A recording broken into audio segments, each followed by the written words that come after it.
Gente, o tema agora é sugestão de vocês. Dores nos pés, as possíveis causas e tratamentos. Eu recebo aqui na nossa casa o Dr. Alessandro Félix, ortopedista. Doutor, boa noite. Boa noite, Fábio. Seja muito bem-vindo ao nosso Tribuna Independente.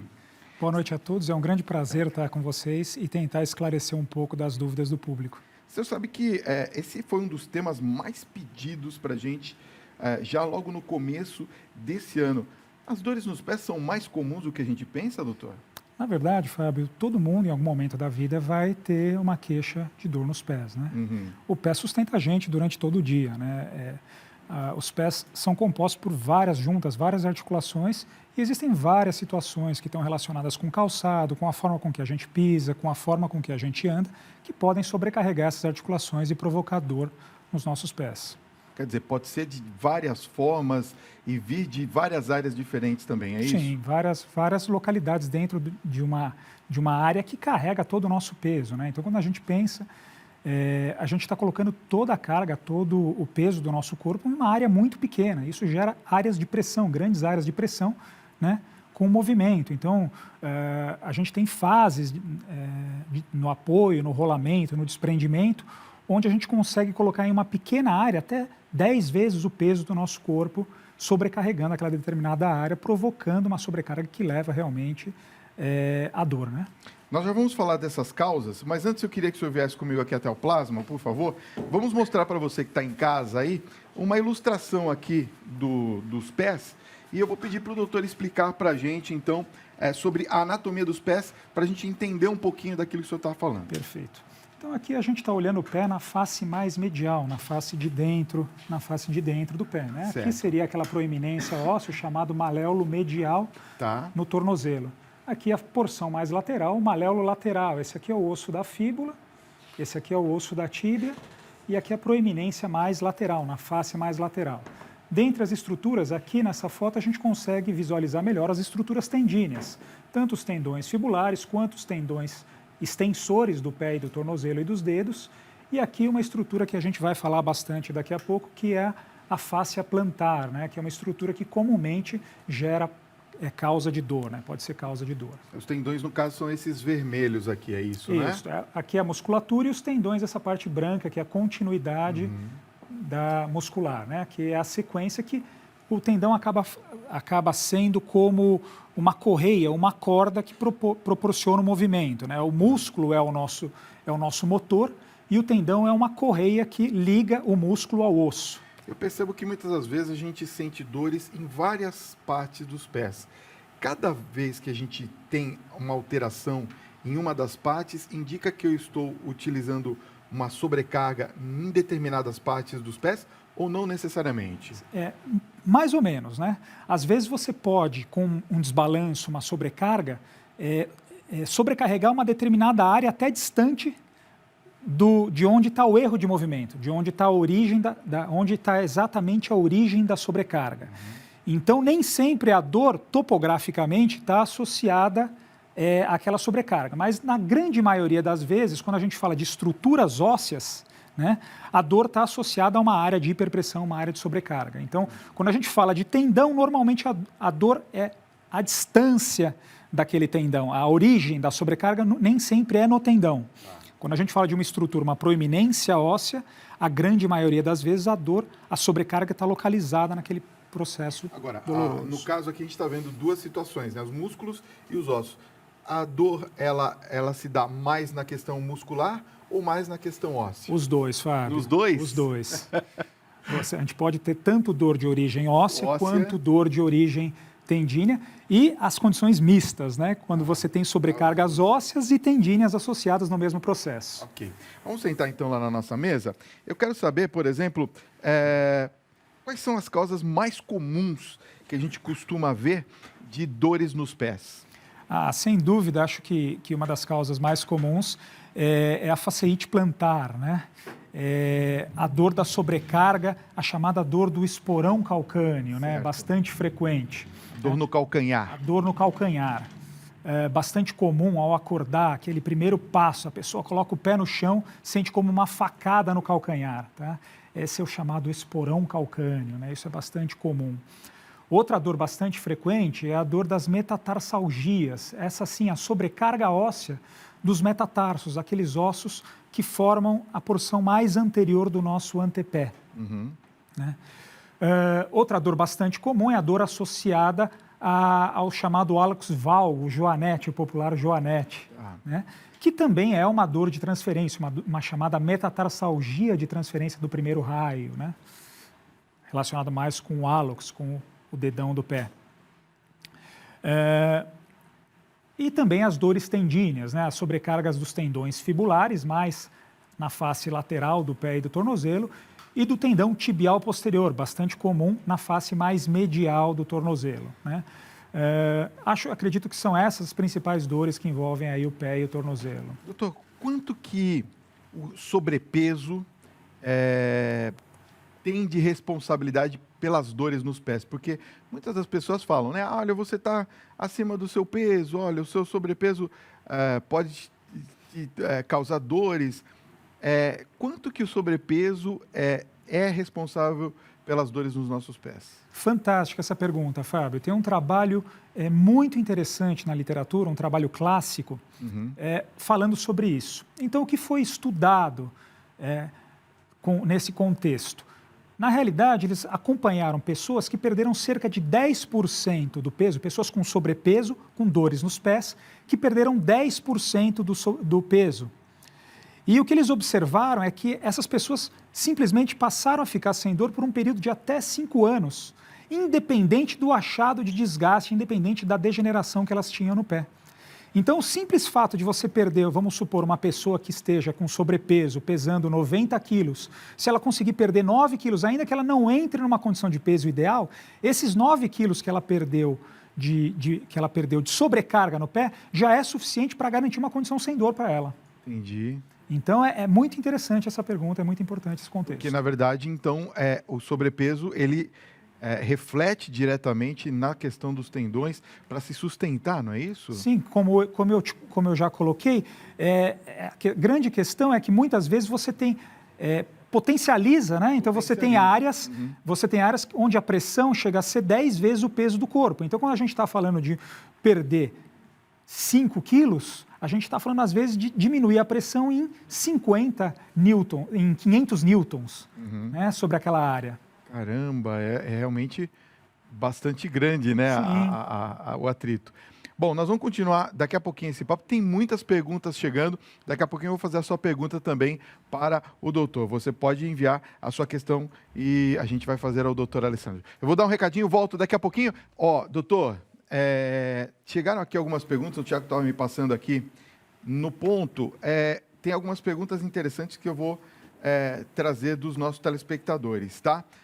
A Liana Dias, de Maceió, Alagoas, está nos acompanhando e ela pergunta o seguinte: doutor, quais são os benefícios do uso das palmilhas ortopédicas e para quem que elas são indicadas? Ótima pergunta também. Palmilhas, é super importante que quando a gente prescreva uma palmilha, a gente prescreva direcionado para um problema. Então, a palmilha ortopédica ela não deve ser genérica. O que eu quero dizer, uma palmilha para uma pessoa não serve, para que tenha um problema, não serve para outra pessoa. Precisa ser direcionado para o problema, tá? A palmilha tem indicação para as doenças de hiperpressão, a palmilha pode ter indicação para as doenças de atrito, pode ter indicação para o tratamento de tendinopatias, dando um suporte para o arco plantar, ela pode ter indicação também para a doença da faceite plantar, por exemplo, que é o esporão, deixando o calçado mais rígido. Mas é importante que a palmilha seja prescrita, direcionado para aquela patologia que você está prescrevendo. Antigamente a gente tinha aquelas botas ortopédicas. Não se usa mais, doutor? Hoje praticamente não se usa mais, né? Antigamente se usava, eu usei uma bota ortopédica. Pretas, né? Infância, Duras, né? Sim. Com o intuito de melhorar o cavo plantar, né? Então as crianças usavam isso para melhorar o cavo plantar. Tinha o pé chato, exatamente. Né, hoje a gente entende que o pé plano na infância é uma condição do desenvolvimento, que essa criança ainda tem potencial e que a bota muitas vezes não vai trazer tanto benefício para essa criança no desenvolvimento do cavo. Vamos agora então à pergunta de Campinas. Quem está junto... Aliás, um abraço para vocês de Campinas, obrigado pela audiência. Quem está fazendo a pergunta é o Rogério, ele diz assim: ô doutor Alessandro, às vezes eu tenho pontadas muito agudas na lateral dos meus pés. Eu queria saber o que isso significa. Por acaso é algum tipo de patologia? Precisa ver o contexto, né? Como surgem essas pontadas, se é após alguma atividade, se é após alguma atividade extenuante, se está relacionada com alguma atividade física, né? A face lateral, as dores mais comuns da face lateral, como eu coloquei, são as tendinopatias dos tendões fibulares, né? Está muito relacionado com sobrecarga, principalmente com alterações de pisada. Uma coisa que é bastante comum de sobrecarregar os tendões fibulares é aquele calçado que desgastou a parte posterior de forma irregular. Ah, entendi. Então, é muito comum quem usa o calçado por muito tempo, a borda posterior lateral do calçado desgastar de forma assimétrica.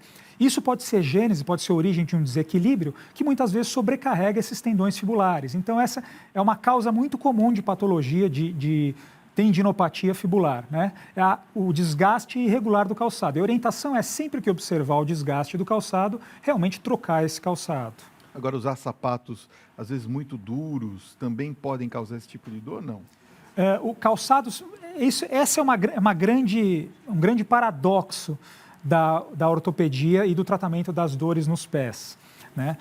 O calçado consolado rígido, quanto mais firme for o calçado, então segurando o calçado com as duas mãos, quanto maior for a dificuldade para dobrar o calçado, muitas vezes você está protegendo mais o seu pé. Então, o calçado rígido, ele protege o pé. Tá? Muitas vezes o calçado que é extremamente flexível, então aquela sandalinha que as mulheres gostam, rasteirinha, né? Extremamente flexível, não existe um potencial de proteção, de absorção de impacto. Então, é praticamente como se a pessoa estivesse descalça e acaba sobrecarregando mais o pé, acaba sobrecarregando mais as articulações. Então, o melhor calçado para proteção dos pés, ao contrário do que se imagina, é aquele calçado mais rígido, mais firme. Boa noite, doutor. Boa noite, Fábio. Boa noite. O nome dele é Ricardo Bonella, do Espírito Santo. Aliás, um beijo para vocês do Espírito Santo, de ponta a ponta, Brasil ligado aqui no Tribuna, hein? Ele diz assim: ô doutor, eu tenho muitas dores nos pés pelas manhãs. Aliás, eu tenho muita dificuldade de botar os pés no chão. O que eu devo fazer para amenizar essas dores, que geralmente estão localizadas nos calcanhares? A gente falou já um pouquinho, deu um brief sobre isso, né? A fasciite plantar é uma das queixas mais comuns de dor no pé, tá?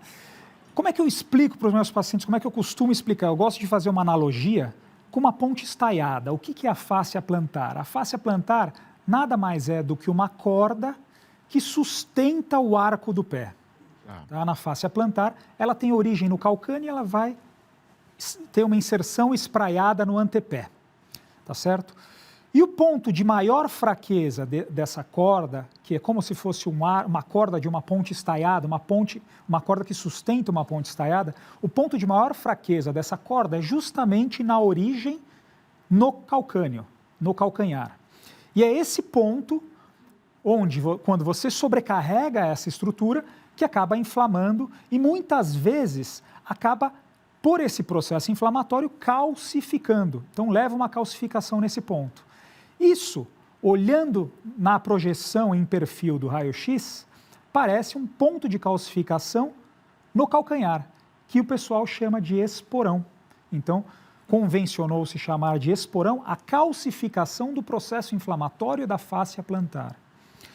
Isso é extremamente doloroso e é uma dor que incomoda principalmente na manhã. Por que de manhã? Porque durante o período noturno, existe acúmulo de mediadores inflamatórios naquela região por diminuição do fluxo sanguíneo. E na manhã, o primeiro passo, esses mediadores inflamatórios estimulam a sensibilidade dolorosa. Então, os primeiros passos da manhã são como facadas nos calcanhares para quem sofre com a fasciite plantar. E ao longo do dia isso tende a melhorar, porém você tende a sobrecarregar mais durante o dia e à noite, durante a noite, novamente acumula os mediadores inflamatórios. Então é algo cíclico. Tá? O tratamento para isso, basicamente, envolve o calçado consolado rígido para proteção da fáscia plantar, Tá? Muitas vezes, uma palmilha com interior macio, confortável, então muitos pacientes se adaptam muito bem com palmilhas de silicone, que acabam tornando o interior do calçado mais macio, diminuindo o impacto sobre a face plantar. E também fortalecendo. Existem exercícios objetivos para fortalecer toda a musculatura do pé. Existe uma série de pequenos músculos que a gente consegue, com exercícios específicos, fortalecer no pé. Entendi. E isso também ajuda a tratar essa faceite, esse problema na face plantar. Escalda-pés, elevação dos pés, gelo, isso ajuda ou não? São medidas no final de um dia intenso de trabalho, no final de um dia de sobrecarga, são medidas que ajudam a melhorar a circulação e que facilitam com que a gente faça o turnover, que a gente lave aqueles mediadores inflamatórios que se acumularam ao longo do dia. Entendi. Por exemplo, uma massagem com um creme que serve para veículo para massagem, isso também ajuda a gente clarear, melhorar a limpeza, a lavagem desses mediadores inflamatórios, bem como um escalda-pé, uma compressa com água quente. São medidas que ajudam a melhorar a vascularização e melhorar o turnover de mediador inflamatório. Entendi.